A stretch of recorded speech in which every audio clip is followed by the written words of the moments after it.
into the microphone because it's still very hard to hear at the back.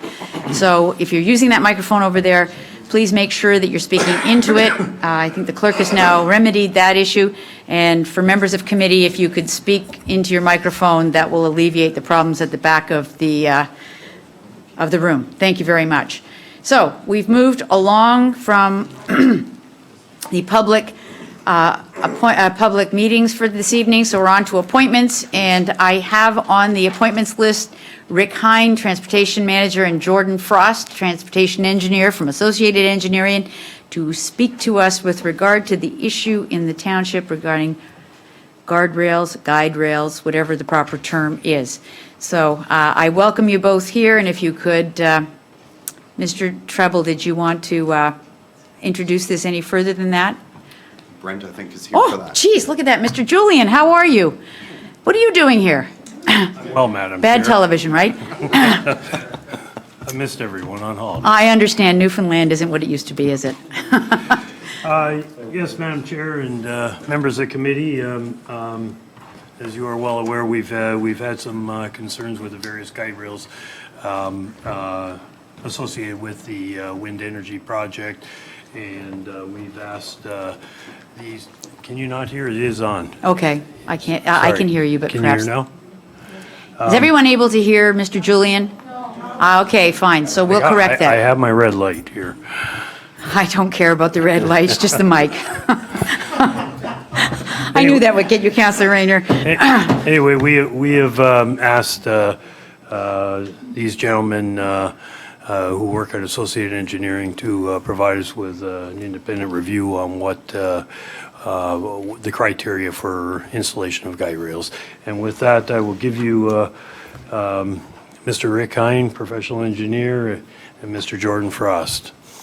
Thank you very much for bringing these gentlemen to committee tonight, and thank you very much for coming. If you could give your presentation, I'm sure there are members of the committee, if not anyone else, that will want to ask you questions. Sure. Good evening, Madam Chair and members of committee. As Brent Julian had mentioned, we're here to discuss the installation of guide rails, how it's done, and explain to you and walk you through the process of how it's determined, what the length of need is for guide rail and when it needs to be installed and how it needs to be installed and where it needs to be installed, and to field any questions that you would have related to the installation of the guide rail system itself. So with that, I'll turn it over to Jordan, who's going to walk you through how this is done, and we have a little picture here as well, that a little aid to help you visualize how that's done. So I'll give it to Jordan. Madam Chair, Mr. Mayor, Council, public. Most of you likely have noticed the big transmission towers in West Lincoln recently for the windmill project. Am I safe to say that? Okay. What we do when we design roads and roadside safety systems, for example, is we have something called the clear zone. And when we put an object that is fixed in place within that clear zone, it's a potential for vehicles to collide with it, generally resulting in property damage, injuries, or fatalities. So the Ministry of Transportation has a manual on how to define your clear zone. It's based on two things: the speed of the roadway and the traffic volume on that roadway. So we've defined a clear zone, and it's about 4 meters or so for most cases on West Lincoln roads. Now, these utility poles are mostly within the clear zone. They're anywhere from 3 meters, 3.5 meters off of the right-of-way from where vehicles travel. So in the event that a vehicle leaves the roadway, there's a not a high probability, there's a chance that this vehicle may come into collision with that pole. We want to protect against that. The way we do this is typically remove the hazard from the clear zone. We're not going to move these poles, they're already constructed in place, or we put up a guide rail to protect against that hazard. So when we're designing guide rails, we've determined they need to be there, so how do we design them? The first thing we need to look at is the speed of the road.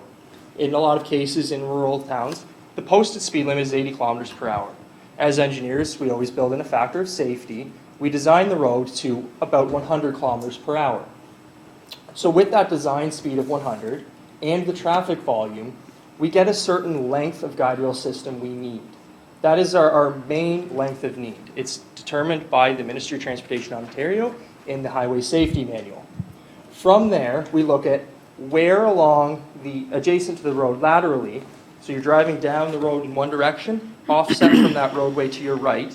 How far is that hazard from your traveled lane?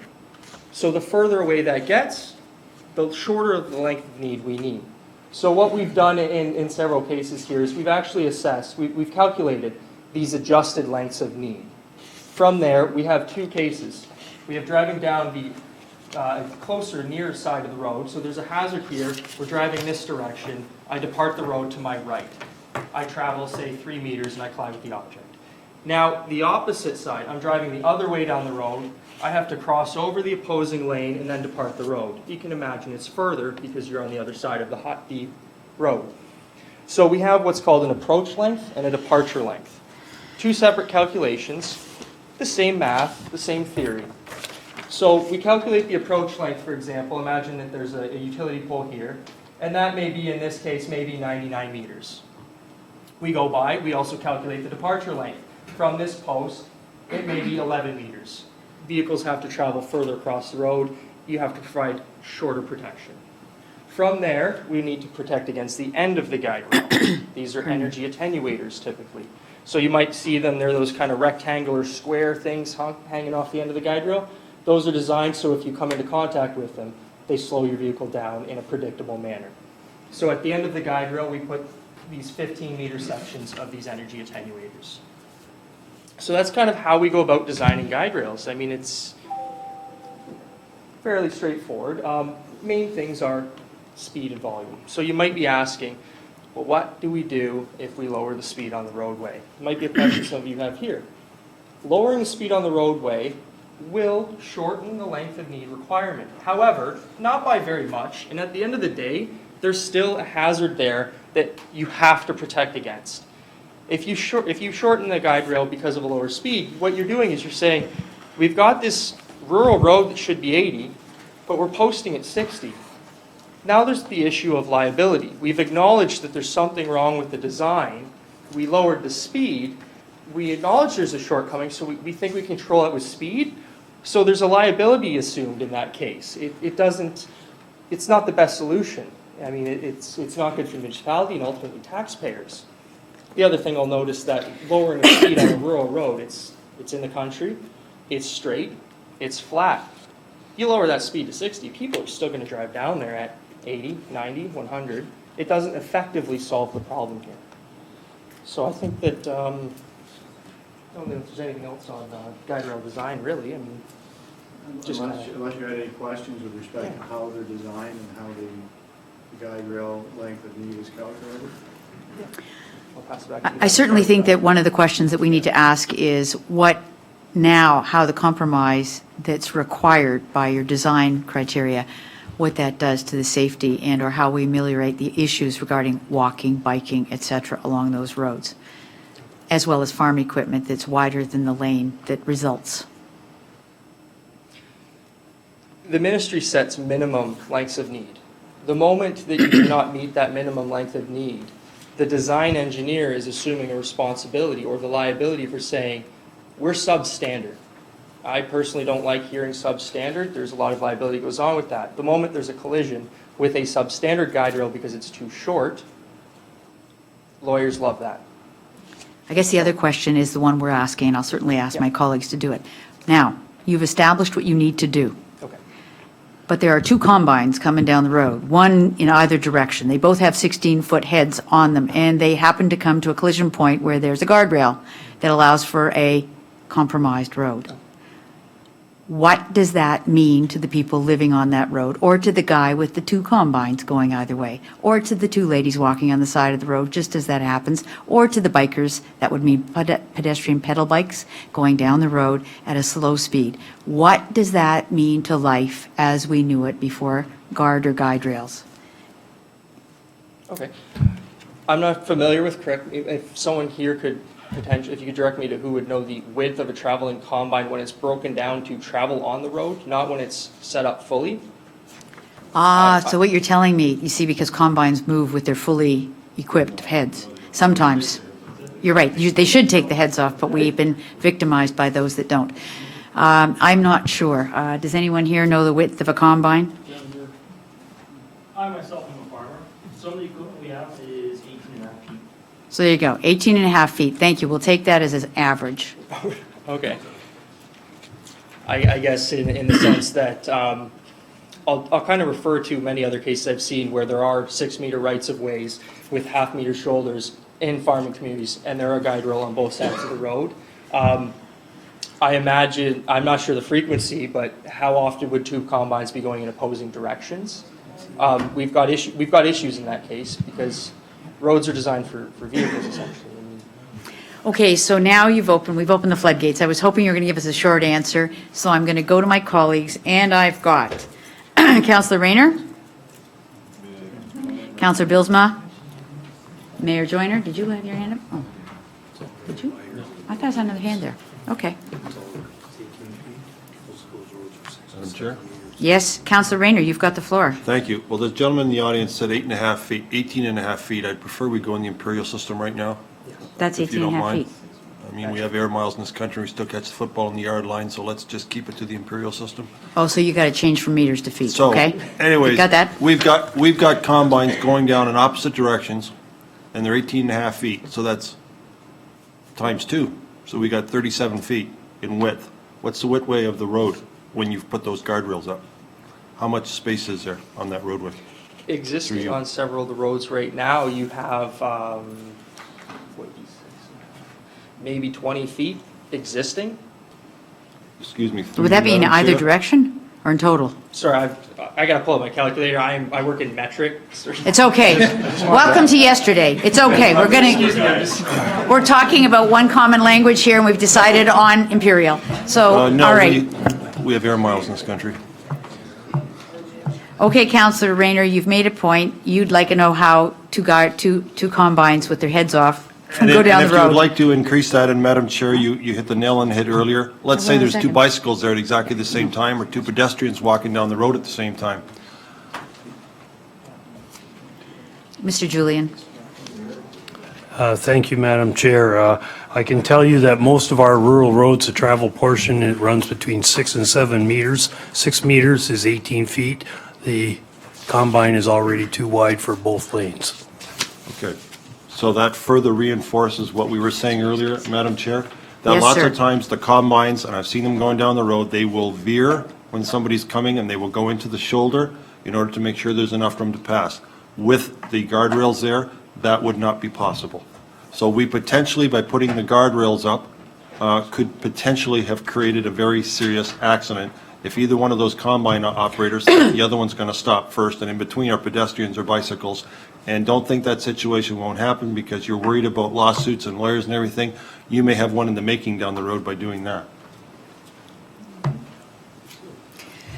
And the other thing, of course, is we have a lot of snow out here at times, and those guardrails are going to impede removing the snow from the road. And we also cut along the shoulders and the ditches. That's going to make it more difficult to do that. But worst of all, I would think, would be the snow, because it's going to hit the guardrails and it's going to bounce right back on the road. It's going to create a lot more treacherous situation. It's going to be much more difficult, I would think, for our public works departments to keep those roads clear, because where are they going to put the snow? They can't lift it over top of the guardrail. Normally, they just fire it into the ditch when they go by at 30 or 40 kilometers an hour. They just blow it and it just goes out in the field and in the ditch. They won't be able to do that now. What are they going to do at all those spots where that snow's just going to come right back at them? So, Mr. Julian, thank you very much for bringing these two gentlemen to us this evening who have defined the way things will be. We have a reality here in West Lincoln, as do many others, but especially in West Lincoln because of the transmission lines that have now disturbed the residential, or pardon me, the rural landscape more so even than the turbines for safety.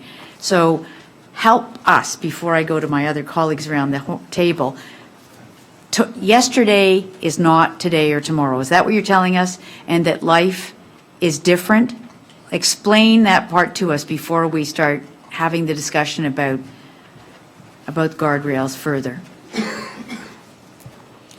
Madam Chair, I'll certainly try to. The rural roads that we have are typical in many municipalities. They are a 20-meter wide road allowance, but that's with your ditches, with everything in there. I think what these gentlemen have said is, what I'm hearing is these are hazards that are within that roadway. You can only push it back so far from the edge of the road. Because you're running out of property, basically. So I don't think that there is a road that would be wide enough ever to accommodate one combine without, the driver being cautious. Certainly a combine is wider than what we would typically permit down the road without a oversized overweight permit. Police escorts, that kind of thing. So I understand that there may be some exemptions under agriculture, but the driver would share some of that responsibility. And there would never be enough room to permit 2 combines to pass.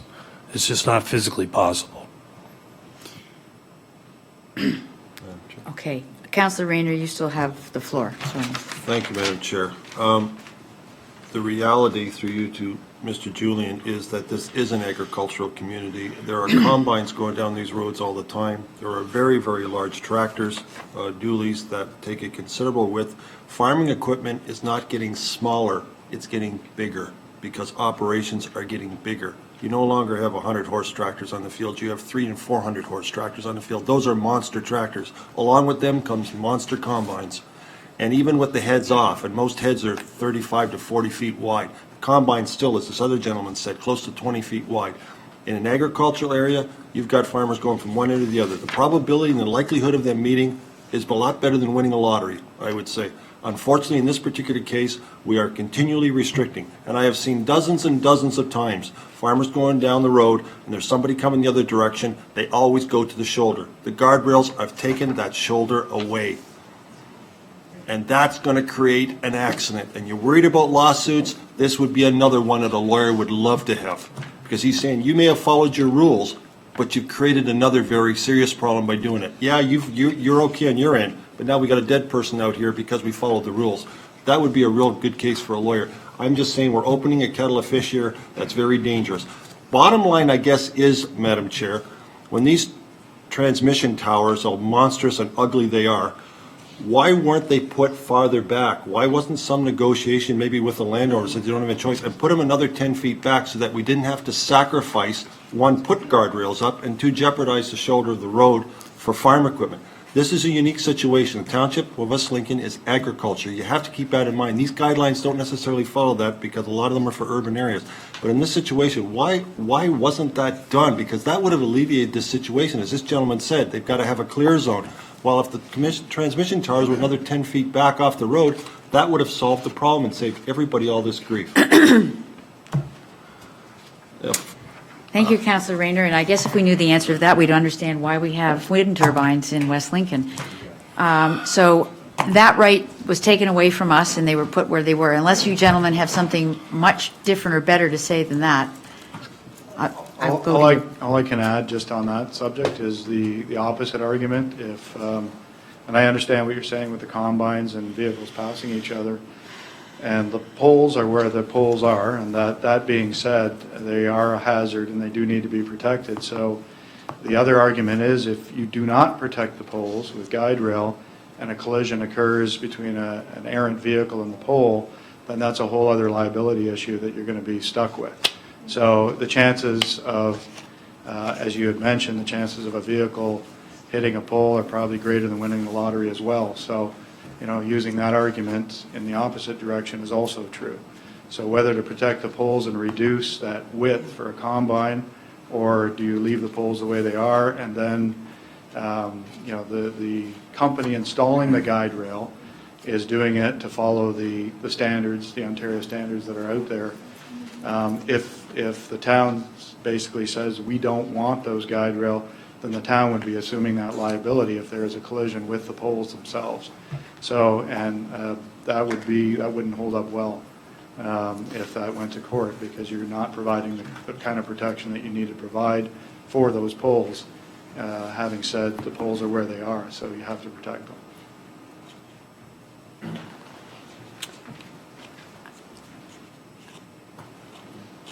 I've said all I can say. I don't agree with it. I think it's dangerous, and I think down the road, unfortunately, something's gonna happen, and we're gonna remember this day. Thank you. I fully understand your concerns, Councillor Rayner. I think everyone around the side of the table does. Councillor Bilsma. Thank you very much. I've heard what you said. I understand some of the issues actually from a study point of view. It was one of the courses that I took in university. So I understand you're talking about the approach and the departure. There's a particularly unique situation. I don't know exactly. I haven't traveled the entire length of the transmission lines, but there's a unique situation on 16 Road in particular. And it has to do with the fact that the poles, there's two poles proceeding west from Port Davidson Road. There's two poles on the south side, and there's two poles, correct me if I'm wrong, someone will, two poles on the north side, and then it jumps to two poles on the south side again before it negotiates the turn. That situation, we have poles on both sides of the road, and that's really a key cause because we've had guide rails on both sides. And I think that's a situation that we're really getting pinched. Much of the guide rail system is confined to one side of the road because the poles stay on one side. That does give an option for a larger item, a larger piece of equipment to move off, and they do this often, especially on some of the smaller roads. They move off in between the mailboxes. They're negotiating mailboxes and various other obstacles. They move off for a moment. They let traffic, pass and come past, and then they can move on. In that situation, it's very limited because of both sides. So I think in terms of a solution, we have to really look at moving the two poles that jump across in the neighborhood of the Dahan home to the south side, and so that we can get guardrails and the whole system onto one side. I think that's really the only solution that can happen there. I know that's not your purview. That's not for you to say, but I think that really is the only solution in that section. That needs to be considered. But having said that, and knowing a little bit and accepting your explanation, I am positive that there are sections of guide rail going down Port Davidson Road in particular that far exceed the formula that the young engineer did put forward. There are almost unbroken sections between poles. And I know a little bit about the liability. I know that there's the easiest, safest thing is to go unbroken. And there is somewhat of a liability to the attenuation, the force attenuation ends.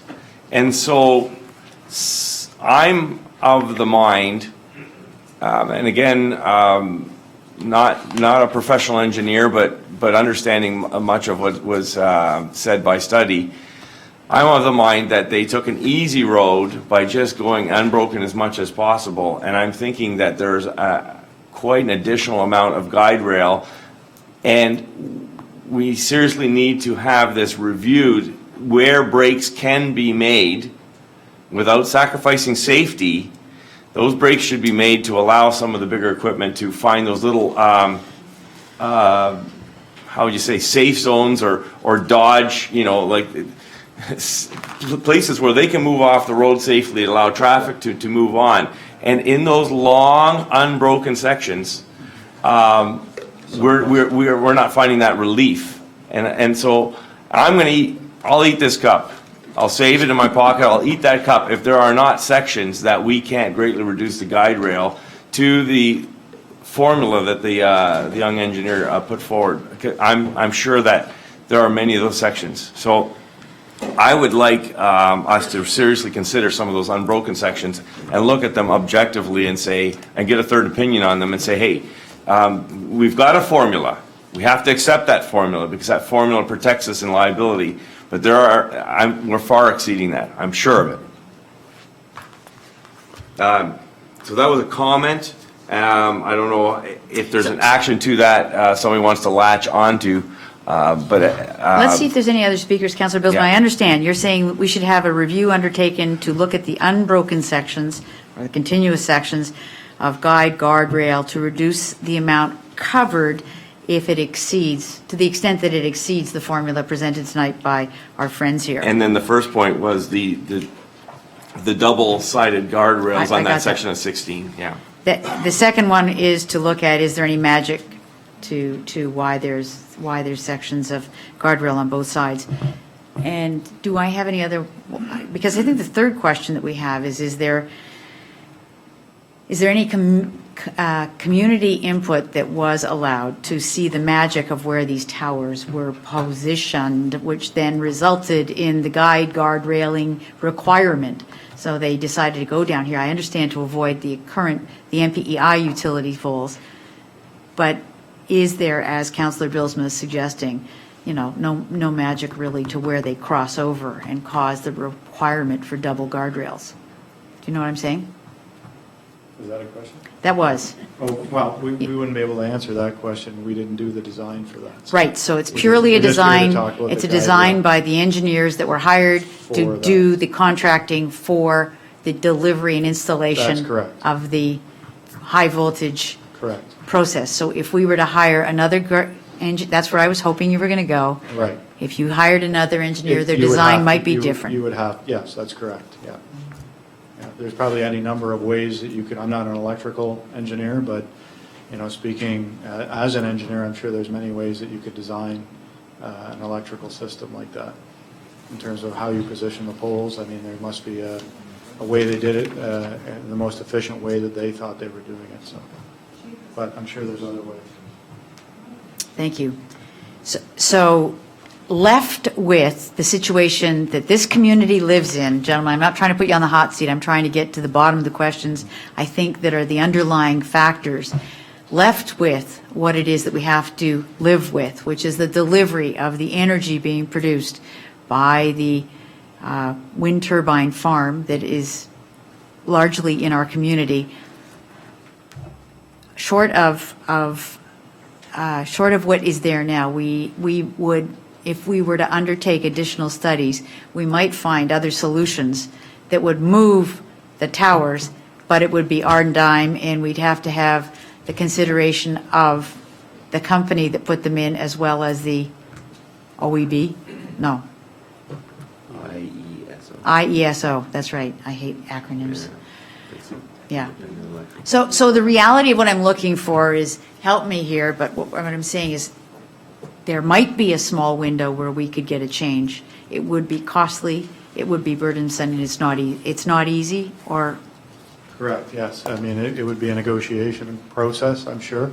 You would have to initiate your own study independently to look at how the transmission poles were installed and why they were installed and where they were installed. And then at that point, when you get a final report, in a nutshell, there would have to be some negotiation, but the potential would be there that it would be at your cost. So it'd be tough to resolve that. But you could certainly get an independent review, that's without question. so, hang on. Okay. Chris, if you want to wade in now, but I was hoping to stay with Councillor Bilsma. but- Go for it, Councilor Bilsma. Just one, could we get an engineered valuation of the formulas necessary? Like the young engineer talked about the approach and the departure would our director of Public Works have those access to those formulas? Would we have that knowledge and understanding in-house so that we could do maybe a couple of what I want to do is some of those unbroken sections. I would like to be able to analyze that ourselves so that we could, punch in the numbers and say this section, 300 meters of this section could be removed safely without jeopardizing the formula. Do we have that access through you to the Director of Public Works, the formulas? Mr. Julian. Through you, Madam Chair, to Councillor Bilsma, we do not have those expertise in-house. And I would think that would be a formidable task for the amount of staffing and time it would require to do that, because there's approximately 295 utility poles out there. Yeah. So going to that, I guess if you wanted to refer to staff to come back with a report, tonight, staff have brought in some experts to tell us that. I think we've got the nature of the problem. Yeah. We would have to renegotiate and resolve this. And for an instant, I don't believe that any renegotiation or repositioning of poles and revised safety would replace a life that was either damaged or taken away from a family that belonged to this community. I understand that, and that's not the time to renegotiate. You know, Port Davidson Road and Regional 65 have seen 5 deaths in the time I've lived there, and no one's going to bring those back, including the stoplight that's there, or stop sign. But I guess as time goes on, the option that I think we've determined tonight is we can't stop or revise the poles that are there. Am I correct, Mr. Julian and gentlemen?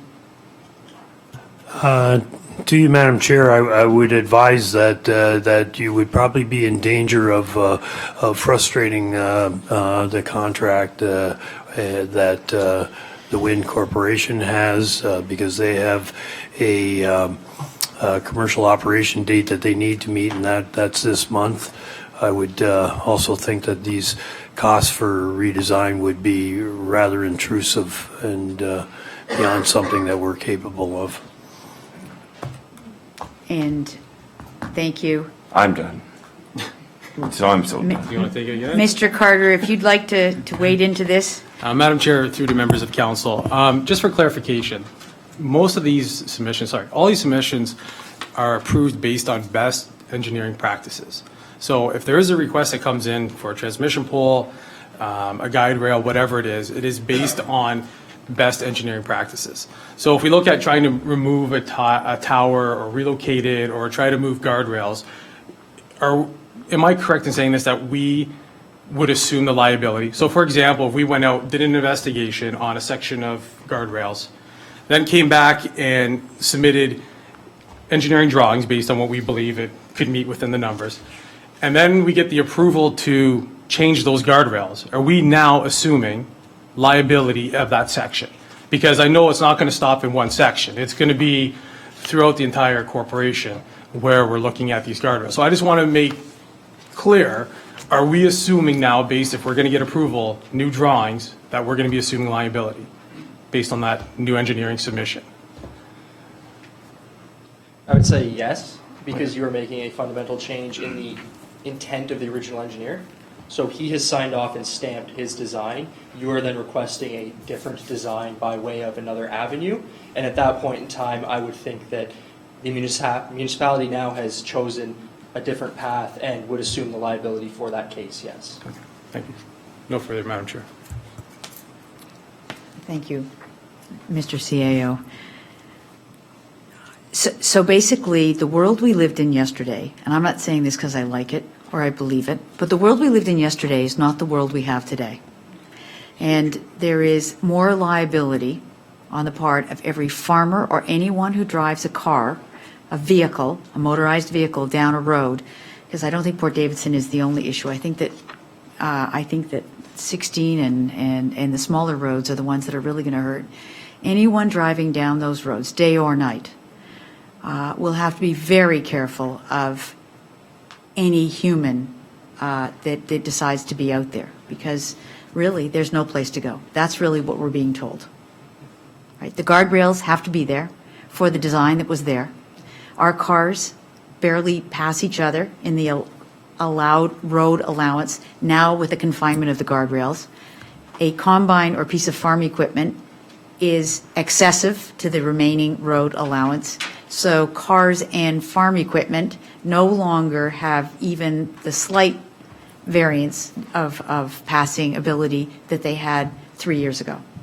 And if I'm not making sense, and if that's not true, just stop me where I'm at, because I think we're all hearing that, and that's what you're telling us, and no chance to change the design unless the township wants to take over the cost control and obligation or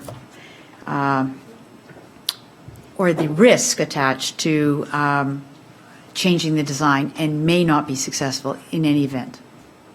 Is that what we're hearing?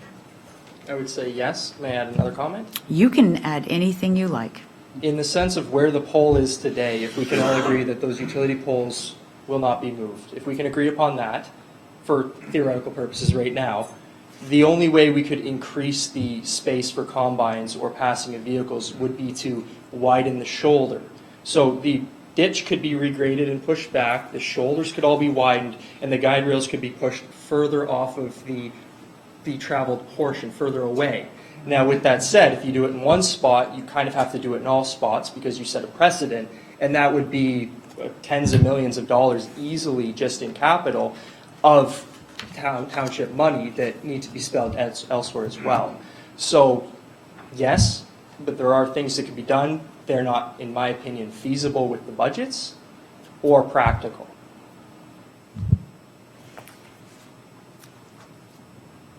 So without great care, or tens of millions of dollars, the risk to people is to, or the message to people in this community is be very careful, because there isn't much we can do, and the cost of lives is the burden that we have to be careful of. Yes, at 100 kilometers per hour design speed, a collision with a utility pole will likely end in a sure fatality. At the 290 some odd poles, I believe, correct me if I'm wrong, that is a high number of poles for potential fatalities. And in my opinion, with farm equipment, they're traveling at slow speeds. These things are massive, as I've been informed of. They travel slow. People should be able to see them. The roads are straight. There should be high visibility, and care should be made when entering a section. I think that that's a much more livable solution than having people hit a utility pole that will not move at a posted speed of 80, if not a traveled speed higher. That is almost a sure fatality. 290 opportunities for that. Care given by drivers. Everyone here is aware of the combines on the road. I think that it's part of everyone's diligence as a motor vehicle operator to be aware of the surroundings and the roads they're traveling, and they understand there are combines. You know, we have these things here in this farming community that we have to pay attention to. These utility poles are new, again, highly dangerous. So I think that we're trying to deal with a balance here, and it may be that, you know, one thing's going to have to outweigh the other. And from a strictly engineering perspective and a traffic safety perspective, and I've assessed over 5,000 guide rails in my career, I would much rather see a guide rail up in these locations than not because of a combine. And that's my opinion.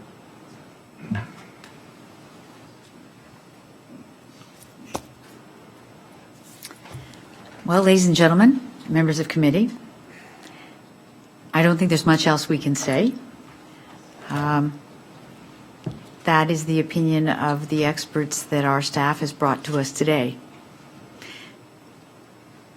And the fact that we have 295 or whatever number of poles, and we don't have underground cables, and we don't have a lot of things. We can wish for a lot, but the reality is that we are being told to take great care and to pay very close attention to what's happening on our roads, because this is the way it will be. I wish I didn't have to say that. But that is what rural Ontario will have to share with the transportation of electricity to the larger communities that our wind turbines are servicing. So, thank you, gentlemen, for your presentation this evening. Thank you for telling us what it is that's there. Mr. Julian, Mr. Carter, if either of you have anything more to say to alleviate my burden. Elsewise, don't put your hand up because it's already a most difficult issue. Thank you very much for the time you put into bringing these gentlemen to us. I am truly sorry that this is the situation that you have to listen to tonight, but inevitably, I think this is the conclusion of what it is that the green energy has done to municipalities across Ontario. So thank you very much. Thank you.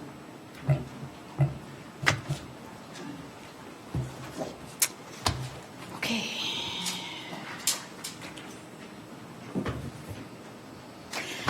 Okay, I have Mr. James DeVries with National Building Systems here with us this evening to talk about timing of this is with the FIT 5, request for resolution for applicants to achieve priority points for solar projects.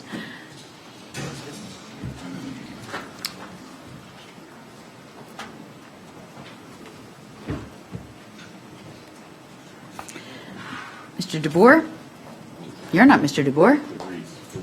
You're right, Mr. DeVries, sorry. I saw Mr. DeBoer get up. I'm confused. I know he was. He got up, and then was another guy at the microphone. Thanks for having me here, Madam Chair, Mayor, and Council. I have, there was two for Green Acre Horizons, which is the Vukovic family, for a FIT 5 solar project on a new building they like to build, and for Raymond DeVries on existing turkey barns. Those two made it into Brian beforehand. I had two other ones that came in a little late. They were from the Dykstra farm in Cambro. They have one's an existing building they want to take down and build a new building there, and then the other one's a hay and straw equipment storage building.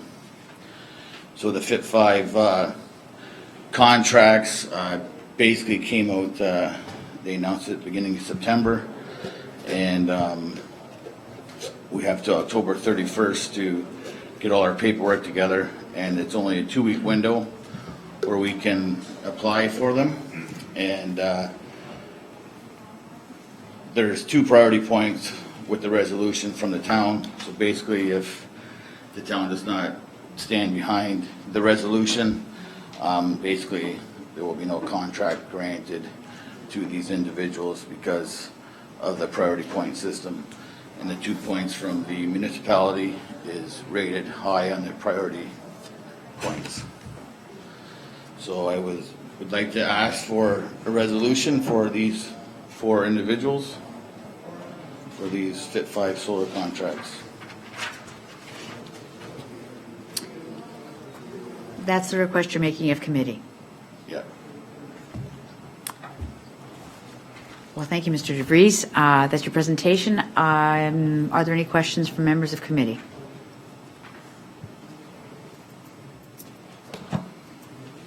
Councillor Bell?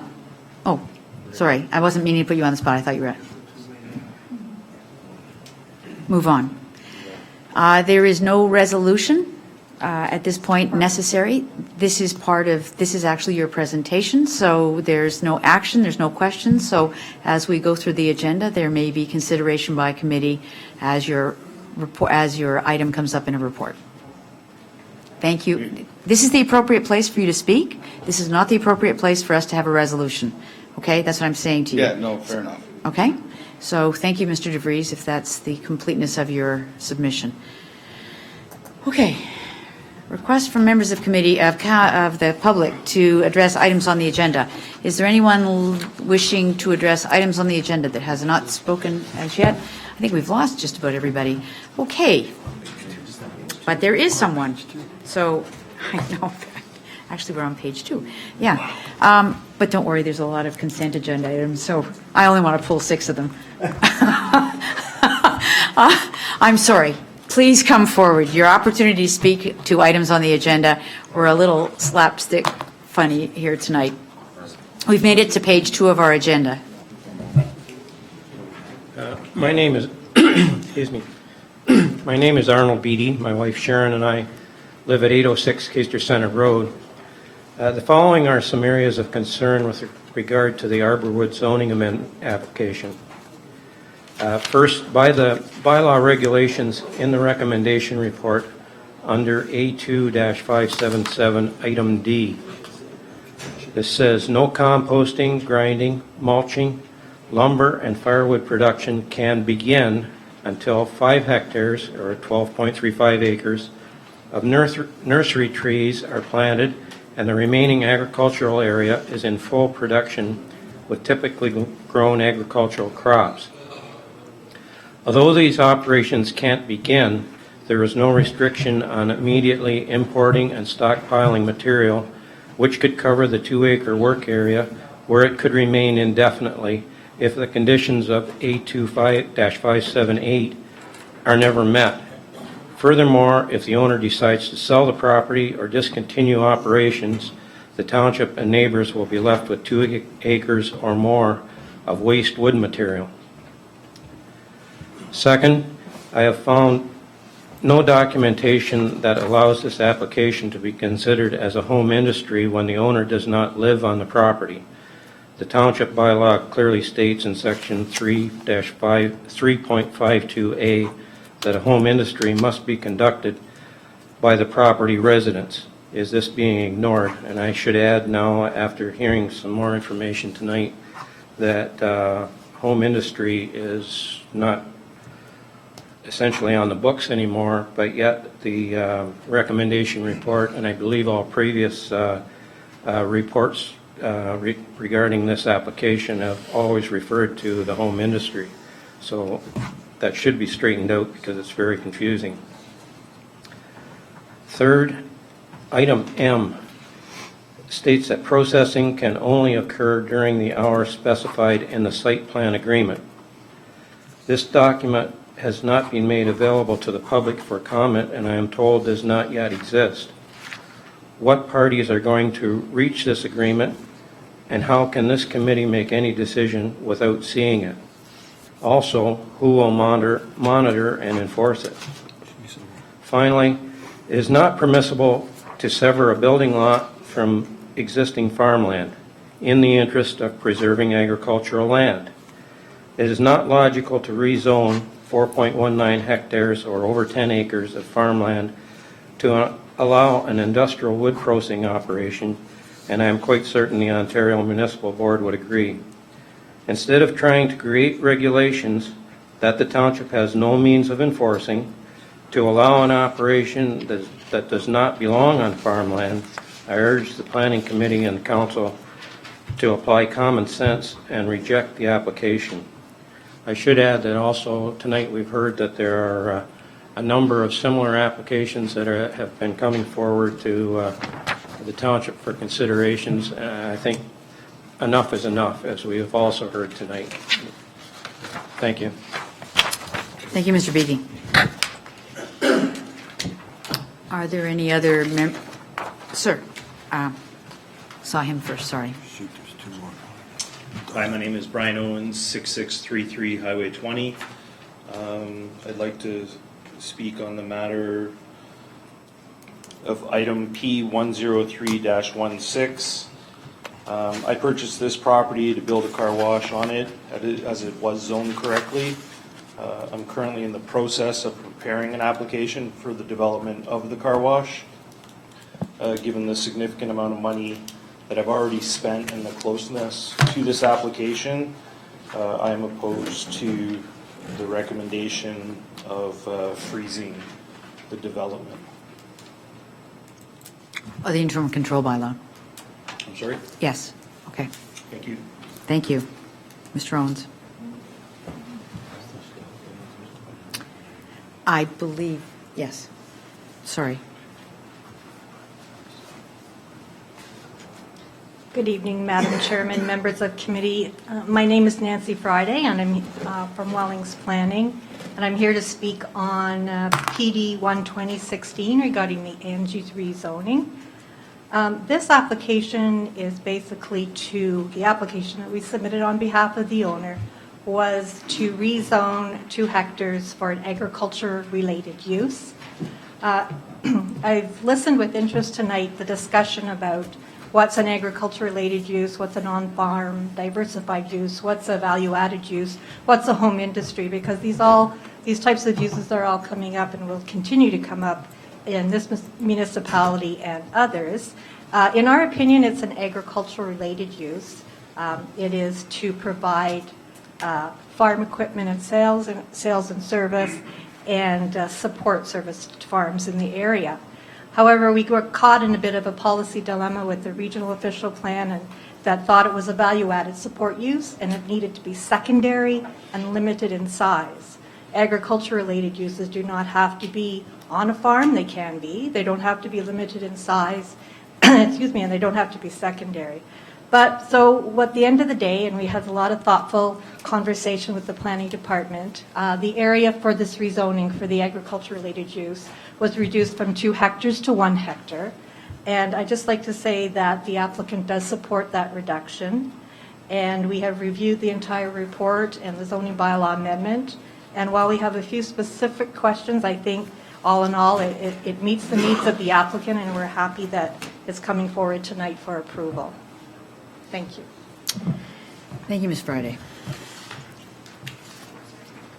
Is there anyone else wishing to speak to committee this evening? Sir?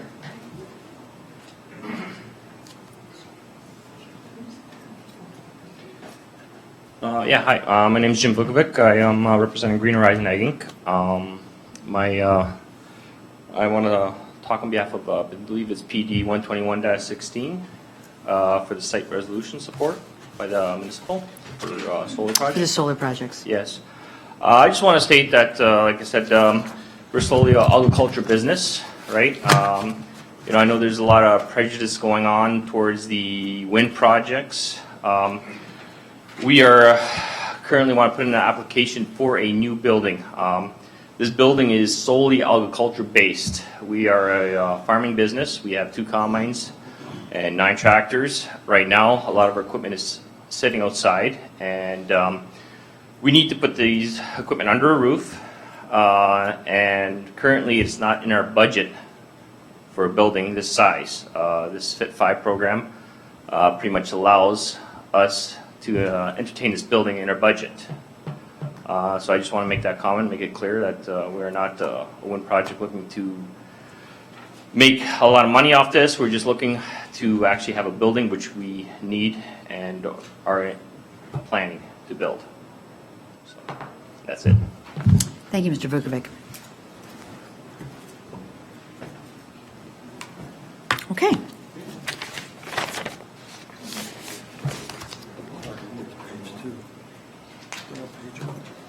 We're on page 2.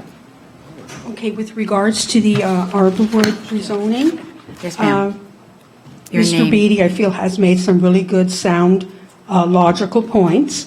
However, it seems that the decision has been made to go forward to support the zoning. So I think, I guess at this point, all we can do is ask that we get at least, some good sound protection. It has been moved back further, which we appreciate that. There was talk of 8-foot berms. Now it's 6 foot 6 inches, and I just wondered, is that still with the pine trees on it for aesthetics and to help with the sound? And another major concern is the skid steering. The skid steer beeping is a great concern because that will take place outside of the bermed area. And, it's still worried that 6 foot 6 inches isn't enough to contain the chainsawing, the grinding that's going to be going on. So anything further that we can do to help mitigate the sound containment would really be appreciated. If I could just ask you your name, because I don't, just for the clerk's Yeah, record. Elizabeth Stancic Tissiot. And yeah, I guess that's it. Thank you for your consideration. Thank you very much.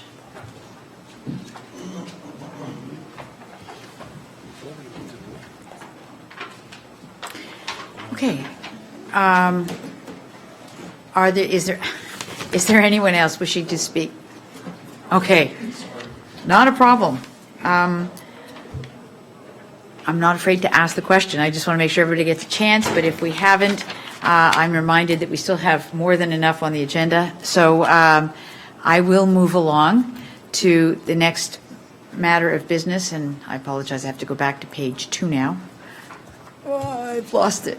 There we go. So the request to address items on the agenda are, I see no other hands, so I'm going to move on to the consent agenda items. These are matters that are routine and non-controversial. So they'll be covered by one resolution. And the items to be covered are the updating item PD 12616, update on timing of comprehensive new zoning bylaw. I don't think it could come soon enough. PD, item number 2, PD 12516, Township and Staff Consultants' response to the preliminary regional MCR evaluation. 3, the PD 09516, update on the status of building permits for 2016 versus previous years. Item 20, PD 12316, site plan agreement and easement agreement with 20 Creek Holdings, Inc. for 2660 Industrial Park. Item PD 12216, coordinated provincial review of planning documents, recommended response to the province, and item PD 09316, amendment to the fire route bylaw. I say all those in case members of committee want to pull any of those. So the overriding recommendation is the Planning, Building, Environmental Committee hereby approve the following consent agenda items. Items 1 to 3 be and are hereby received for information. Items 4 to 6 are hereby received and its recommendations contained therein be approved. I'm looking for a mover. Councillor Bilsma, and a seconder to that motion. Councillor Bell.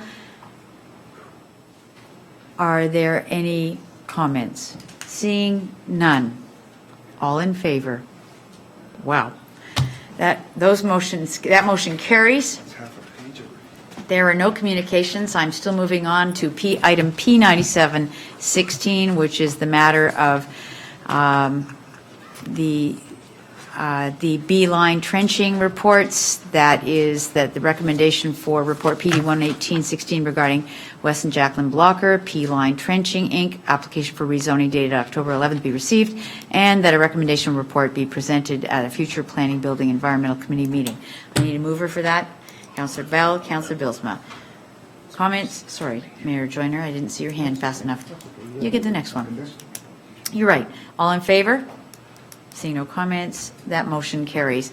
Item P9816, this is the bylaw amendment for Streamside Development, Catalina Construction. And the recommendation on that report is that PD 11916 regarding Streamside Developments, Catalina Construction and Landscape Corporation, application for rezoning and draft plan of condominium dated October 11th, 2016 be received for information, and that a recommendation report be presented at a future Planning, Building, Environmental Committee meeting. I need a mover for that. Mayor Joyner, Councillor Bell. Comments? Seeing none. All in favor? That motion carries.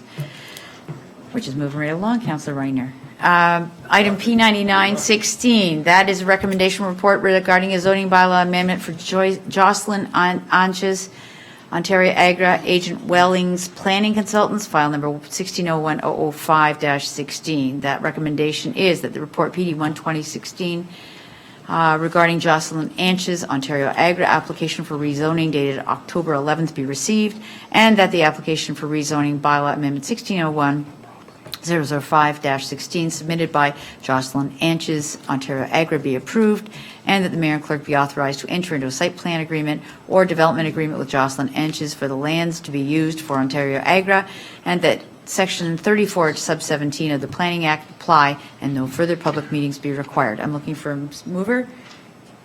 Councillor Trombetta, seconded by Councillor Balsma. Comments?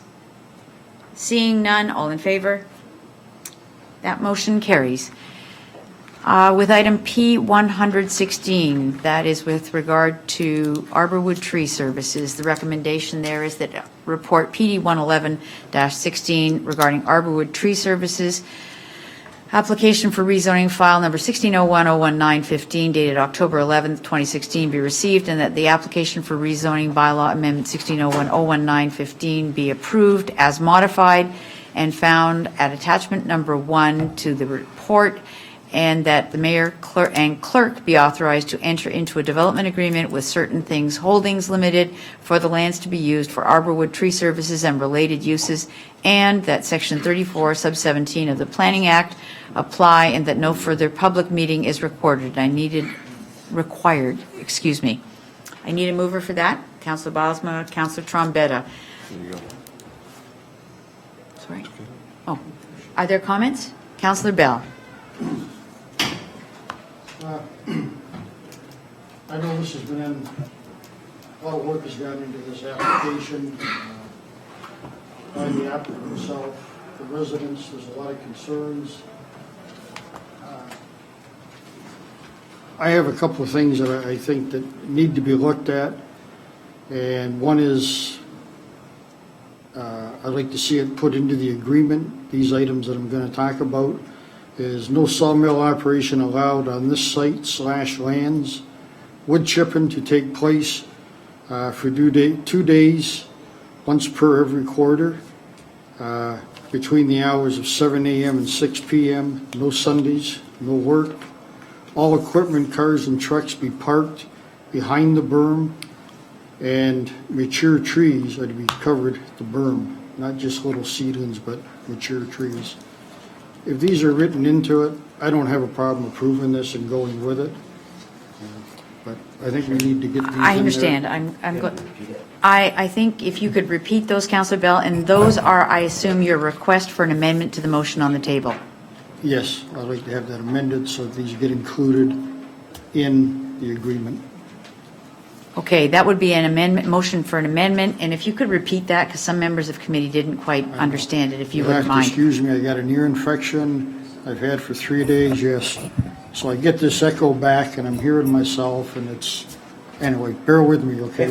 We'll do this again. Well, you might have an ear infection. I think we have a mental block over here, so please excuse us Okay. and repeat it if you wouldn't mind. Yes, I'd like to have an amendment. I'd like to have it say that no sawmill operation allowed on this site / lands / wood chipping take place for 2 days, once per quarter, between the hours of 7 and 6 p.m., no work to take place on Sundays, and all equipment, cars, and trucks to be parked behind the berm, and the berm to be planted with mature trees to cover said berm. Okay, so sawmilling and wood chipping, just to make that clear, only once a month, No, no sawmill operations. no allowed. sawmill ever. No. Okay, Wood chipping to take place for 2 days, once per quarter, but that can be discussed. okay. And the hours that these operations would take place for those activities would be 7 a.m. till 6 p.m., Monday to Saturday, no work on Sundays. All Correct. equipment, cars, trucks to be parked behind the berm, and mature trees are to cover the berm.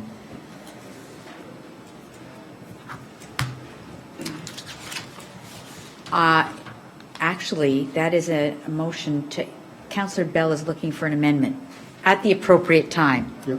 So I'm going to allow discussion now. Mayor Joyner and, no, it was you, wasn't it? Councillor Rayner, right. First. Point of order. Yep. You don't have a mover in a second.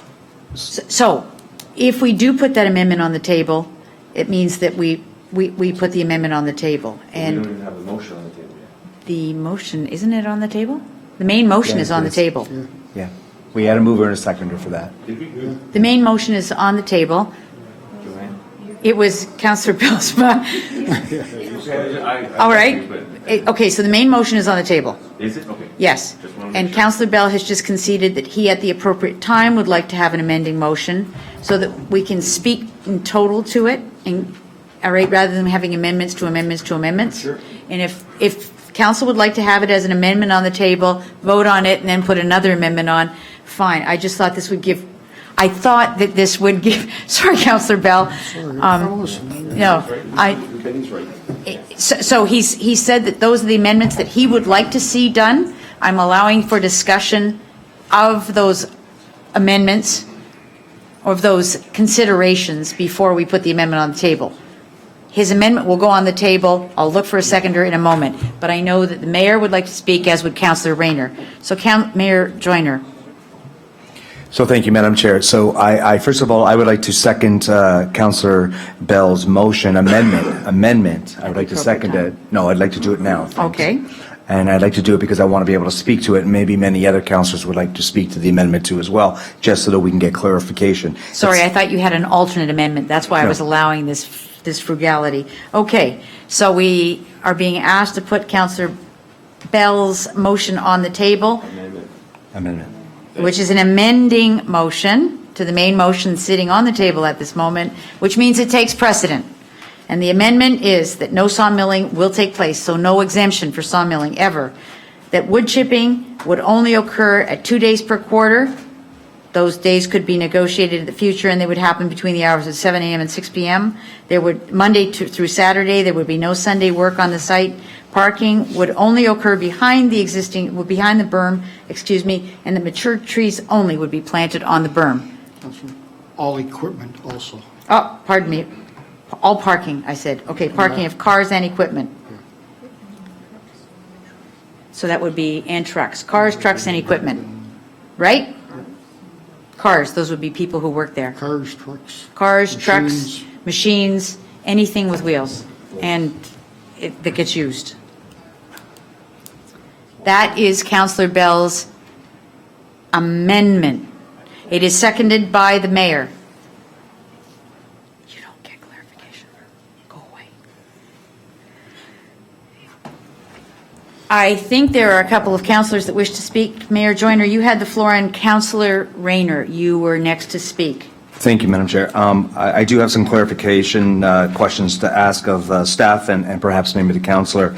My first question would be that wood chipping for 2 days per quarter, my feeling behind that is that that's not enough for wood chipping, for the simple fact that if you only say once a quarter, potentially 90 days, you've got wood sitting on the property, and perhaps maybe it might be better to get rid of the wood and chip it up than have it sit there in bulk. So my question would be to Mr. Trouble, has the applicant stated to you how many days they would like chipping per quarter, or have they said they would like it every day? Through you, Madam Chair. Discussions I've had with the applicant have indicated that the concept of chipping or grinding, I'm assuming we're kind of using those terms simultaneously or for the same thing, is an option, so that would work for him as opposed to the sawmilling. So that part is okay. The impression I got was that he would probably be bringing in some sort of a grinder to actually do the work. So presumably if we regulate the amount of time that he's allowed to have it there, it just means that he'll have a bigger process to go through when we get there, and he'll have raw materials stored for that much longer. I haven't had a specific discussion with him to find out if he needs it each quarter or each month. I don't know the answer to that. If there's a little bit of flexibility in there, that if it kind of meets the intent of the thinking as opposed to every day, then that would help staff at least be guided in terms of how to put the agreement together without maybe being completely locked into 2 days per quarter. But I don't specifically know how many days he needs. Thank you. Thank you for that response. I follow Councilor Bell's thinking here, rationale. I just don't know if I know I seconded the amendment, and that was to get it on the floor. But I don't know if I follow that rationale, once a quarter or 2 days per quarter. I would like to see at least 3 days a month that they would be able to do wood chipping. And of those 3 days, never on a Saturday, and obviously never on a Sunday, but I know it'll never be on a Sunday because I know the family, they wouldn't do that. So 3 days a month, and never on a Saturday, never on a Sunday. That's how I see it as being a little bit easier to swallow at this point in time. I guess the other question I need to ask Mr. Trouble is, no sawmill on site. Do you recall in speaking with the applicant, Mr. Trouble, how much of his business was going to be sawmill business in the beginning? When he put forth the application, how much of it was going to be sawmill? Through you, Madam Chair, I don't specifically recall the amount, but I seem to recall that the sawmilling was more for personal purposes, in that he had done a lot of sawmilling for wood in his existing house and stuff like that. I don't think a sawmill is necessarily a big part of his business. It's more for personal purposes.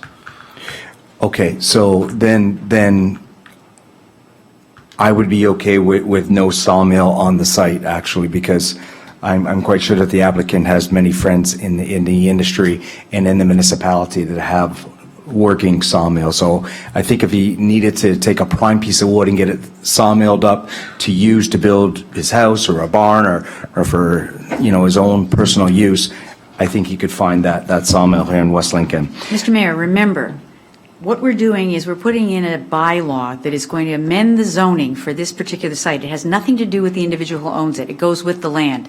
So we must remember that regardless of the good faith we would put in a family or anything else, I want to remind members of committee, we're doing something to a piece of land. It could be sold tomorrow. So whatever you're trying to restrict, pay attention to its perpetuity, because it would be another amendment that would change it. Am I correct, Mr. Treble?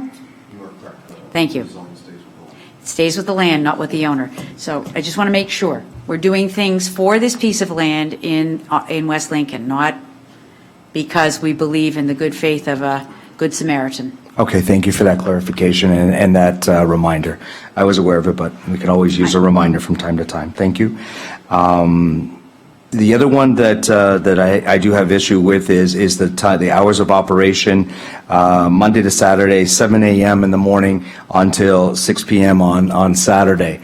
I'm okay with 7 a.m. to 6 p.m. Monday to Friday. I am not okay with till 6 p.m. on Saturday. I'd like to see that to be more mid-afternoon, 7 a.m. to 2 p.m. on a Saturday, just because I think later in the day, people don't want to hear the noise. And I guess I'm okay with all equipment to be pushed behind the berm, and I'm okay with the fact that the council is asking for mature trees to be planted on the berm.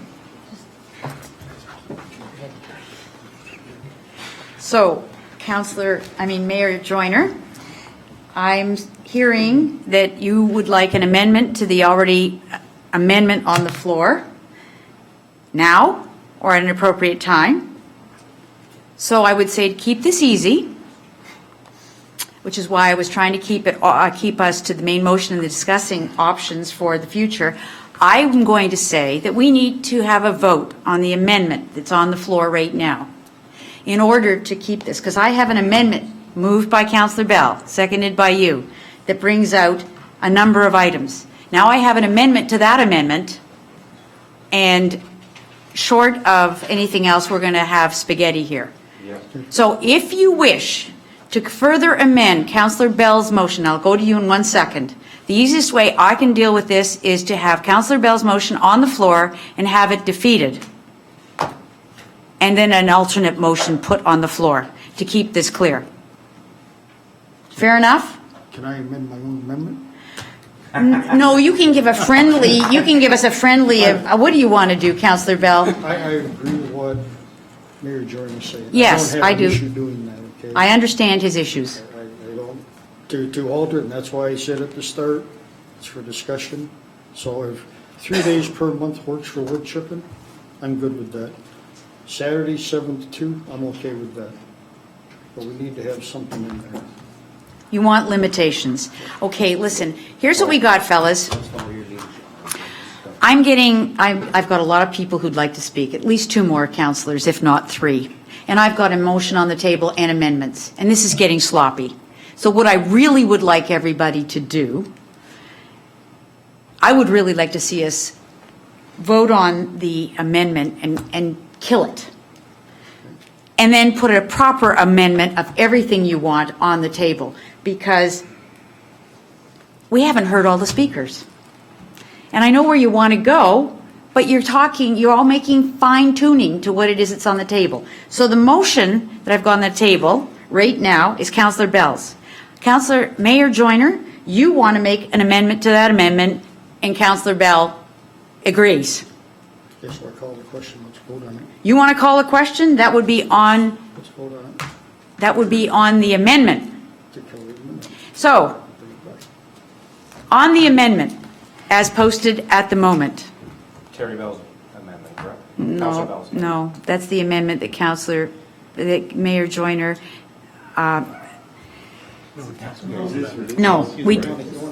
no, that's just the amendment to the motion that Councillor Bell has on the table. Councilor Bell's amendment. Councillor Bell's amendment. Yes. All in favor? That motion is lost. Okay? So we have a number of people who want to make motions. Can I just hold your motions for a second? That would be hold your motions.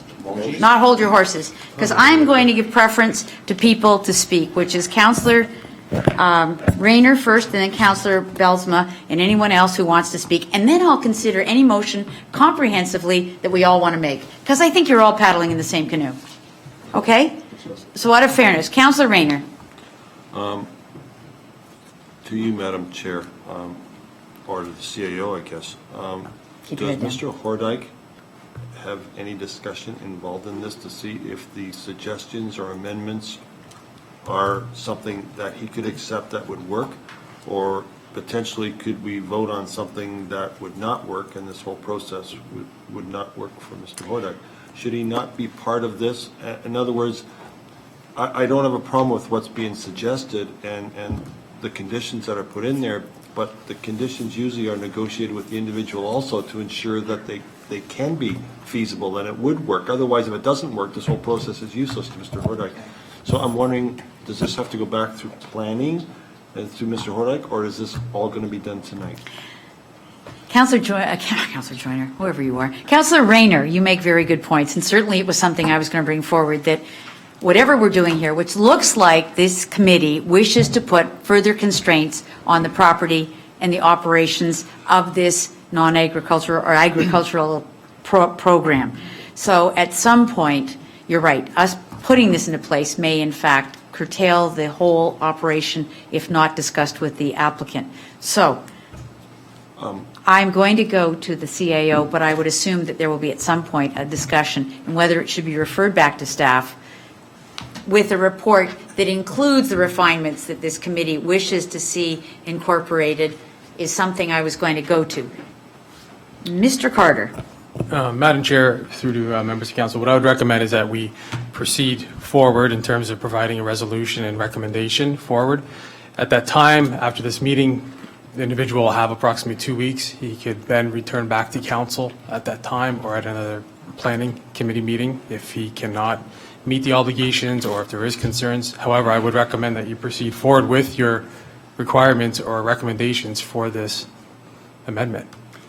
I would make it official. Mr. Carter, okay, so you've said two things. The applicant would have 2 weeks. So if what we're asking for is that there be agreement between the applicant and our staff on the further refinements being requested by this committee, that be sent back through staff, that we define the restrictions that we would like to see put in, and that we give that to our planning director, and that he sit with the applicant, and if those meet with the applicant's requirements, we're golden, and it come to council. Or, because quite frankly, doing all these restrictions, I'm not disagreeing with anything you're saying, I just mean the applicant does need a responsible opportunity. So if you want to give him 2 weeks, give it back to staff, define your requirements, give it back to staff and have them come back, fine. Elsewise, the applicant doesn't have a rezoning that will meet this committee's recommendation to council. Do you follow? So I'm understanding what you're saying, Councillor Rayner. We do need to understand that the applicant wishes to have this, or we're putting on zoning that may never work. So let's not take this lightly. Is that the totality of your comments, Councillor Rayner? Yes, Madam Chair, it's just a shame in a way because this has gone on for a considerable period of time. And if these concerns were paramount, then to me that should have been part of initially. We're almost at the finale on this now, and it's almost like we're referring it back to staff and going back over the drawing board, which is kind of unfair to both parties really, because now we're consuming more staff time and we're also putting Mr. Hordijk through more stress that he's already gone through.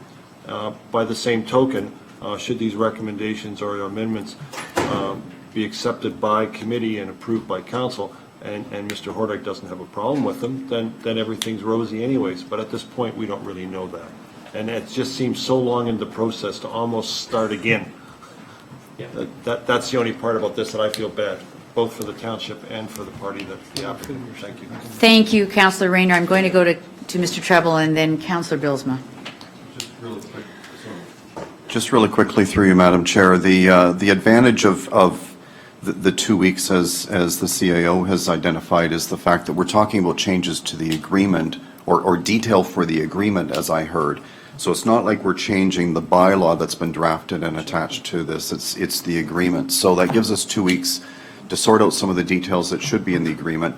And I was actually going to seek input from council anyway around the hours of operation that we felt were appropriate in the whole bit. So there was going to be further dialogue around some of this stuff. Things like, as Chris has identified too, mature trees, what does that mean? I You know, if we 4 can- inches, 6 inches in caliber, whatever. If we can kind of iron that stuff out for the agreement and bring that back to committee, I think that would be quite appropriate. That gives me a chance to speak to the applicant about some of the stuff that I haven't had a chance to do so right now. So there's your answer, Councillor Rayner. Councillor Bilsma. I want to briefly echo exactly what, similar to what Councillor Rayner had said, and that's just, but the term I wouldn't use is I feel bad. I'm feeling a little bit embarrassed because, we've had input and the staff has come forward with this recommendation, and now I'm very opposed to these amendments because they're almost nitpicky, and they're going to be impossible to enforce, and there's a whole we're meddling in the details, and we're consuming great gobs of time, and so basically I'm going to trust the work that the staff has done with the applicant and with the public's input at 2 public meetings, I believe now, that we've had on this issue, and we've heard a lot of passion, but at the end of the day, I'm going to borrow a line from my colleague to the right. We got to move forward with this, and so I'm not going to really consider any fine-tuning amendments that could come through this evening, and just I like it the way it is, and I trust the staff, and has worked well with and I've had discussions with the applicant also. He seems very compliant, and this meets both his uses. Again, some of the things that came forward that died, fortunately they died, but I don't think we need to restrict to what days of a month and all that kind of stuff. That's just taking us down rabbit trails that we do not want to go. So having said that, I like the recommendation. I think we should just pass it as a whole. I'd like to speak in favor of it. We've dealt with this a long time. We've heard all the input. We've got the appropriate response from all the agencies that come to bear on this, and we have item 2 of this recommendation says be approved. We're being asked to approve this by our staff. They're comfortable with this, so I think we should honor that. Thank you. So, Mr. Treble, thank you very much. Is there anyone else on? I would like to ask Mr. Treble to define the process, just because I think I understand it. This agreement was going to be taken back and worked on and refined to include some of the elements, the fineries that we are talking about tonight. Can you explain? The bylaw was to go through to allow for the zoning change, and then the agreement. Through you, Madam Chair, that's the way we've done previous applications of a similar nature. There's no sense negotiating an agreement to implement a zoning if the zoning fails at council and committee. So staff wanted to have some indication that the zoning bylaw generally was on track with where we felt was appropriate for the area and compatible with agriculture in the whole bit. And as long as the zoning stood up, then issues such as we're discussing would be dealt with in the implementing agreement. So some thoughts and input around that are appropriate, but perhaps that's at next planning committee in November or something like that. All right, this is October. Jeez. Okay. So, members of committee, we have a zoning bylaw in front of us tonight. We have an agreement that wants to be refined with a direction. And Councillor Bell, if I take your original motion, I've changed it. amendment, if we look at how it wanted to be altered and what wants to happen here, rather than saying we want to amend the motions on the table, we want to add something additional to the staff recommendation, that is that staff include in their discussions with the applicant refinements to the agreement that prohibit sawmilling on the site, Okay. And this is the discussion. I'm just putting this up for a target to shoot at. And I've just, Madam Chair, what, point of order, Madam Chair. I know what you're trying to do, but why don't you just ask me and I'll give you the amendment to the amendment, and then if we get a seconder. Because I wanted to do it. Okay. Madam Chair? And then you can make a second, you can motion it, because I want to, all right, go ahead, Mr. Mayor. I had the floor with Councillor Bell, but go ahead. I got it written down here. That's why I thought I'd just capture it and you guys could amend it. Go ahead, Councillor Bell. It's right here. It's no sawmill operations allowed on the site/lands. Wood chipping to take place 3 days per week or per month. Okay. The hours of operation will be 7 a.m. to 6 p.m. Monday to Friday. Right. 7 to 2 on Saturdays. Yeah. No work on Sundays. All equipment, cars, trucks to be parked behind the berm, and mature trees are to cover the berm. And we'll define mature trees, whether they're 2-inch, 4-inch, or whatever. Those are the, that is the direction that you would like to give staff to include in the furtherance of the negotiating of the agreement. Right. Nothing to do with the zoning, no amendment to what's on the table, just an "and" after the final resolution. Add this in there and we're good to go. Okay. And at this time, Madam Chair, I would move that, and you'd be looking for a seconder. I think Councillor, okay, you okay to second it? Yes. Okay. Moved by Mayor Joyner, seconded by Councillor Bell. Anyone wishing to speak to that? I was checking here. Councillor Bellsma? Yeah, again, so I just wanted to say that I think that this is, to use the term, vexatious. It's just, we can't police it anyways. We just don't have the staff to police such a detailed outworking, and I really object to the fact that he can't have a personal sawmill for personal use. I object to that. So for a lot of reasons, I think that, I think he should park his vehicles where the parking lot is. If that's behind a berm, then that's where he should park. That's kind of obvious. So, I mean, I'm not going to really object to that, but the whole thing is just kind of way too detailed, and in the details is confining and liberating at the same time. So I don't know. I object to the whole thing. So I won't be Okay, voting thank you, for it. Councillor Billsma. I hear your objection. I have on the table the recommendation report as delivered by the staff. I've read it to you. It's 4 parts. We have a 5th part now to have staff directed to return to negotiations of the agreement, to include all of the points made by Councillor Bell, moved by Mayor Joyner, and seconded by Councillor Bell. Do I have any other further discussion on this item? Mayor Joyner. Thank you, Madam Chair. I take Councilor Bellsma's point, but I mean, at the end of the day, we've moved heaven and mountain to get to this point. And I mean, if that's what it takes, this amendment, to get this process moved through in order to get this rezoning done, I think it's just I don't look at it as being vexatious. I look at it as just, tying up loose ends here. And I mean, we're looking for consensus on this. In the beginning, we had no consensus. And at the end of the day, there are a lot of people still to this day in this municipality that don't think that this business should be in the country. They think it should be in an industrial park. So I think, personally myself, that I've come a long way to actually even put my hand up to vote for this. So this is what it takes. I think good on us. We've done due diligence. Thank you. Thank you, Mayor Joyner. Anyone else wishing to speak to this? Okay, so it's not, the motion is here before you. I ask all in favor Of the amendment. of the motion as amended. Oh, no, of the amendment. Right, we haven't voted on that. So what are you asking? You're asking for the amendment? For the amendment, that's the staff go back and negotiate these in the agreement that is to be done. Okay. Okay? That is all, okay, all contrary minded?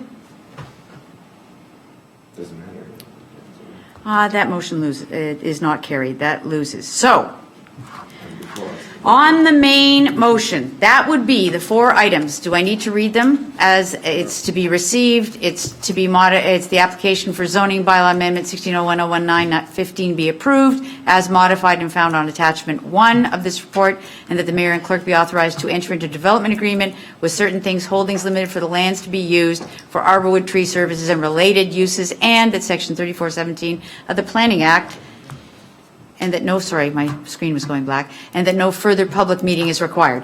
That is what is on the table at this time.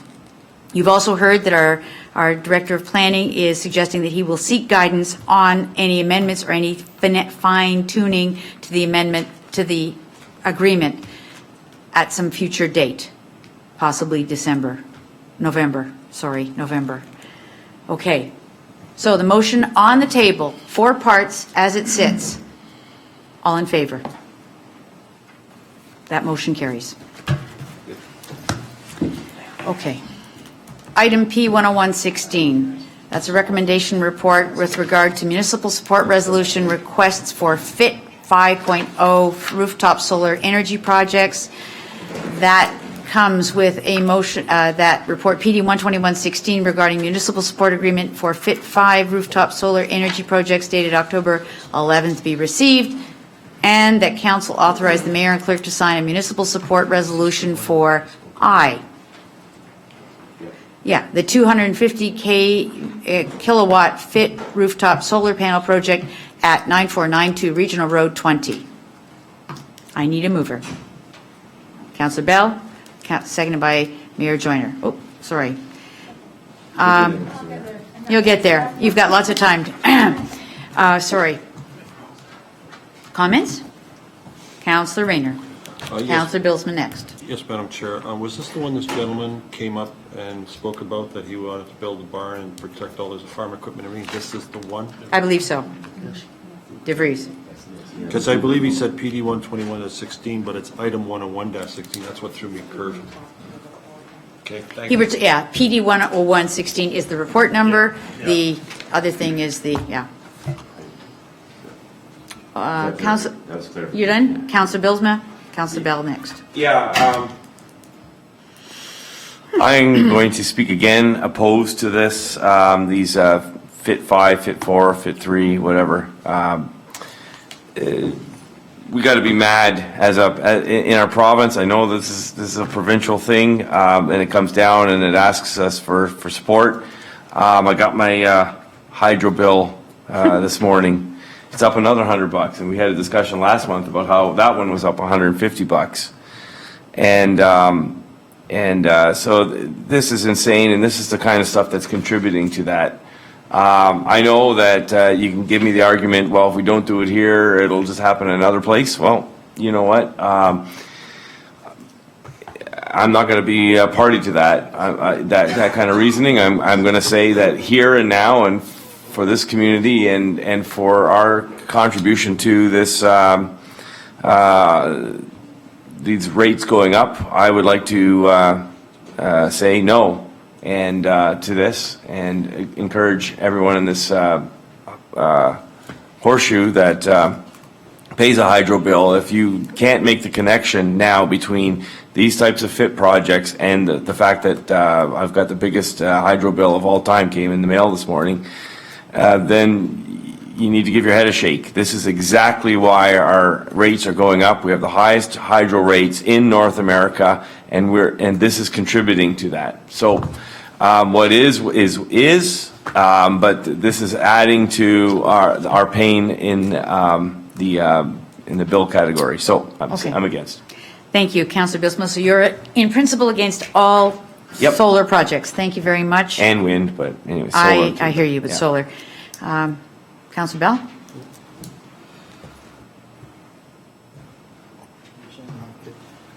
Contrary to what Councillor Bilsma says, I'm in favor of the solar. I think that the Green Energy Act is what it is, and we need to get our heads around it. We're not talking about a wind turbine here, we're talking about solar panels.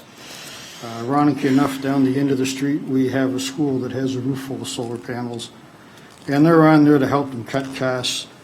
Everybody's about the agricultural. Here we have a farmer that wants to build a new facility to put his equipment in. Hence to say he's probably got a few $1 million worth of equipment sitting there out being weathered.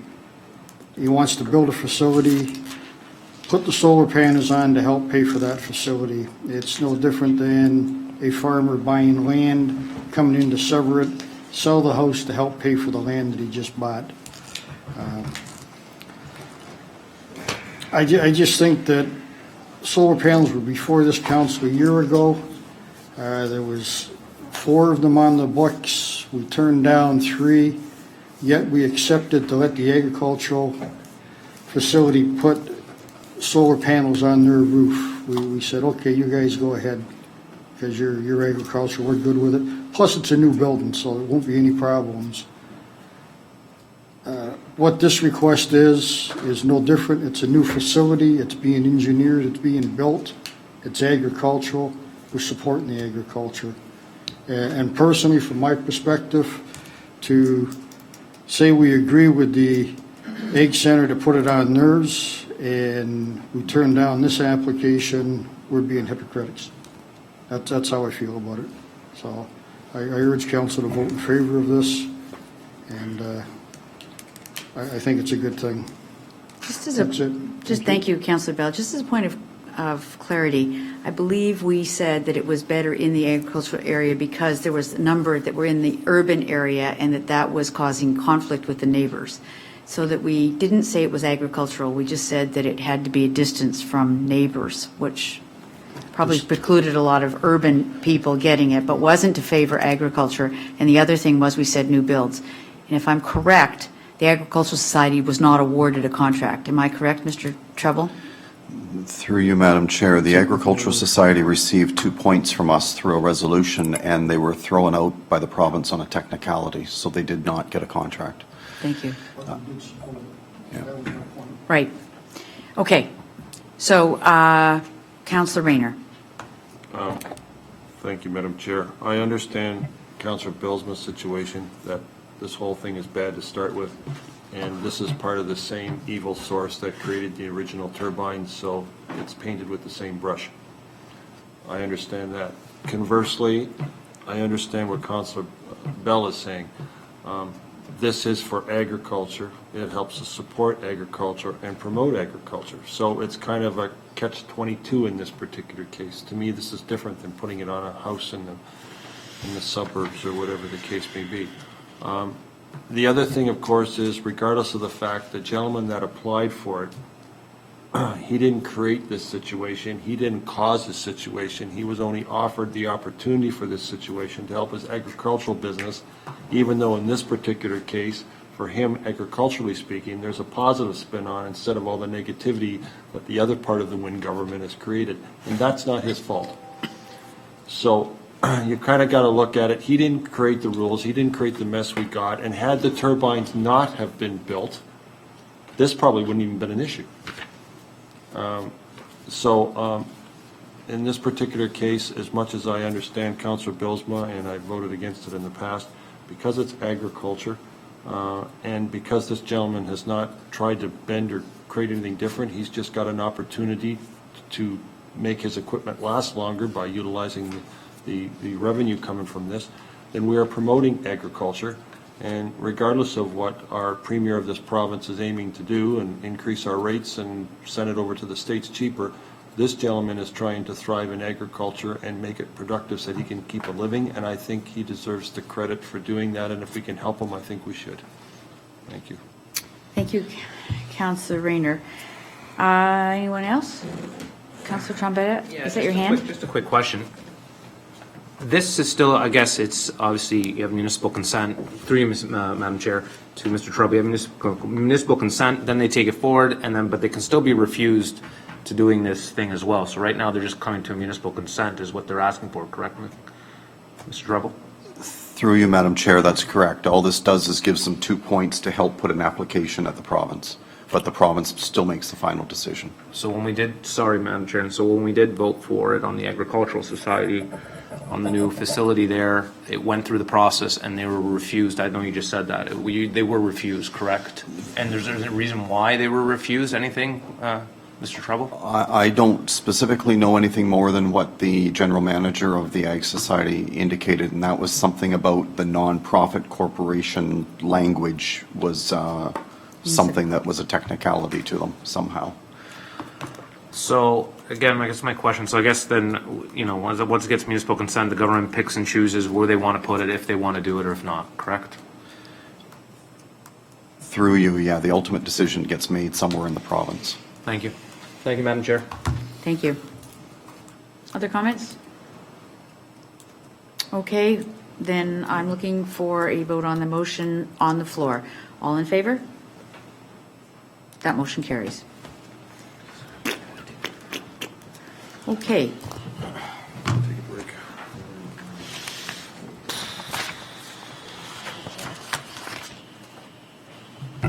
Sorry, I've lost my place. Okay. Item P 10216, the recommendation report regarding the amendment to building bylaw to authorize issuance of conditional permits. And that motion reads that PD 12716 regarding amendment to the building bylaw to authorize the issuance of conditional permits be received, and the Township of West Lincoln pass a bylaw to amend Building Department Bylaw 2011-64, be amended with the additional language to delegate authority to enter into conditional building permit agreements on behalf of the Township to the Chief Building Official as attached to this report, and that the public meeting as required under the provisions of the Building Code Act be scheduled and held at the November 14th meeting to commence the process of considering a new building bylaw. I need a mover. Councillor Bell. I need Councillor Mayor Joyner as a seconder. Comments? All in favor? That motion carries. Please note Councillor Trombetta was out of the room. Okay, with recommendation report with regard to the Northwest Quadrant Secondary Plan, the recommendation is that report PD 12416 regarding Northwest Quadrant Secondary Plan dated October 11th, 2016 be received, and that a bylaw be passed to place all the lands within the Northwest Quadrant Secondary Plan area under interim control. I need a mover for that. Mayor Joyner. I need a seconder. Not for me or not. Well, you got to discuss it. No, you drop it. I know. No seconder, you drop it. No seconder. That motion It's lost. is lost. Done. Thank you. So, I understand the motion is lost, Madam Chair, but can we ask questions to get clarification? No. it's done. Dead. Gone. Come on, dead. Sorry, Charlie. Had to get on the table to have discussion. It's done. Mayor Joyner, I'm as perplexed as you, but that is the process under which we are governed. Hasta mañana. Okay. Moving right along. You had a chance, no? Item P 10416, recommendation that the resignation received by Mr. Robert Bertrand from the Committee of Adjustment be accepted with regret, and that staff be hereby authorized to advertise for a member to replace Mr. Bertrand's seat on the Committee of Adjustments. I need a mover. Could I have a mover for that motion? Mayor Bell, whatever your name is, Councillor Bell. I need a seconder for that. Oh, Councillor Bilsma. Okay. Discussion. Note for the record that we accept with regret Mr. Bertrand's resignation. All in favor? That motion carries. Sorry, we're short one. Okay. This is other business, and Mayor Joyner wishes to bring forward the item that we've all been distributed with, and that is the District School Board of Niagara Accommodation Review Committee proposed closure of West Lincoln of West Niagara Public High Schools. That's for discussion. It was enclosed in your package. It's for the comprehensive report with some options, none of which are exactly the best. Mayor Joyner, did you want to speak to that? Thank you, Madam Chair. I just want to bring it forward for discussion and actually just to let councillors know what was happening. I know a lot of times there's a lot of rumors out there, and it's better just to have the facts and have the information in your hand so you can read it and understand it. So that was just my sole purpose, was to bring it to your attention so that when you are entertaining these questions out in the municipality, you have a better understanding of what's going to happen. As Madam Chair said, basically what's happening is they're looking to close all three of the public high schools, being Grimsby, Beansville, and South Lincoln. Some will close sooner than others. South Lincoln is scheduled to close in June of 2017, with the other two high schools scheduled to close in 2020, with the hopes of building a mega high school somewhere in West Niagara. That has caused a lot of angst and a lot of concern for a lot of people here in West Lincoln who don't really feel or believe that that they should have to lose their high school. A lot of people state that losing the high school in your community is like pulling out the heart of a community. But at the end of the day, DSBN, District School Board of Niagara, has what they call the ARC, the Accommodation Review Committee, at their disposal to use, and they're choosing to start the process and start the discussion. Thank you, Mayor Jordan. That report is available for the public on the school board's website, and I believe, is it on ours? I will put it up tomorrow. Thank you. So it will be available on the town's website as well as the school board. So for anybody wishing to read it, it will be there and available. Not a good day in West Niagara. Okay. Members of committee, is there any issues of other business not requiring a motion but more of an informative nature? Councillor Trombetta. It came to my attention also in the paper that the fire hall is doing their breakfast on Saturday to all members of this horseshoe. Yep, 15th. The 15th at Fire Station 2. 9 to 12. 9 to 12 o'clock. Prizes. There are prizes. Peanut bacon. Actually, it's a really good breakfast. It's a great hearty breakfast. Lots of food to go around. Families are more welcome. So I will be attending. Hopefully, see you, some of my colleagues around the horseshoe there. You don't have to. I'll have So you can have breakfast with the fire hall. Female portion then, Terry. I enjoyed it last year, it was great. Unfortunately, I can't attend this year, whatever my sister-in-law's middle service. Oh, So I can have we're your sorry to hear sandwich, about that. sorry. I'll send a letter with you. Thank you. Give Jason my portion. So have breakfast with the firefighters and have dinner with at the Covenant Christian School for Community Care. All right. Anyone else? Mayor Joyner. So just while we're on that topic, also the Station 1 is having their fire services open house too as well on Wednesday night. And actually there is an open house on Thursday night, and that is to talk about the fire master plan on Thursday. So it's a big week for fire with both Station 1 and Station 2. Thank you. Councillor Rayner.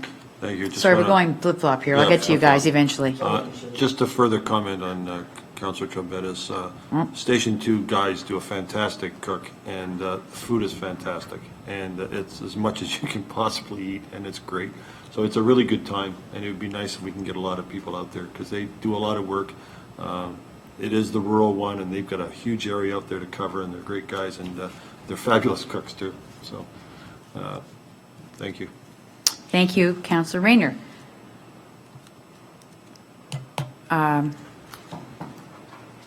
Councillor Bell, we'll go this way. I just want to comment on Councilor Rayner. He's right, the food is fantastic. And Councilor Tremetta. Last year, the place so well, they got renovations to the washroom facilities and whatnot. There you go. There you go. See you, Brian. Thanks to this gentleman. Okay, Councillor Bilsma. I have nothing to say. Councillor Ganan. You plugged the community care. Do it twice. Also, thank you. Be there, be square. You can tell them what the dress code is. Right. Okay, for those that still fit in theirs after Thanksgiving. That's why I was yawning. Yeah, exactly.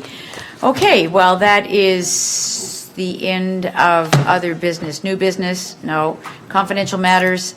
Okay. 2 minutes. I'm just suggesting, I don't know what your timeframe going in and out. If you're thinking you're going past the limit, doing a resolution now. Can you use it's 25 minutes. Got lots of time. I'm not gonna say anymore. As long as you're good with that. Mine's very quick, mine is very quick too, so. Okay, the staff are telling us they are going to take less than 24 minutes. So we will not do an extension to go beyond 11. I'm going to take half an hour to read this. What? You said you're not going to talk. I'm not listening. Move to go in. No, I have to read why. Okay, there's confidential matters for applicable closed session matters regarding a legal matter by law enforcement and personnel matters about an identifiable individual by law enforcement matter. It's regarding a building structure, a porch, and that is applicable closed session exemptions, personnel matters about an identifiable individual, including municipal or local board employees, advice that is subject to solicitor-client privilege, including communication necessary for that purpose, and litigation or potential litigation, including matters before administrative tribunals affecting the municipality or local board. That will be a verbal update. There's also a second matter with regard to personnel matters regarding an identifiable individual about a court hearing, building permit order, and the applicable closed session exemptions are personnel matters about an identifiable individual, including municipal or local board employees, litigation or potential litigation, including matters before administrative tribunals affecting the municipality or a local board, and a third matter of a legal property personnel matter relating to an identifiable individual, confidential report RFI PW 36 2016 FWRN LP Industrial Wind Turbine Project Road Use Agreement regarding guide rails. And that is the applicable closed session exemptions are litigation or potential litigation, including matters before an administrative tribunal affecting the municipality or local board, and personnel matters about an identifiable individual, including municipal or local board employees, and security of property of the municipality or local board. All of those have been received there's a fourth one. Sorry, I apologize.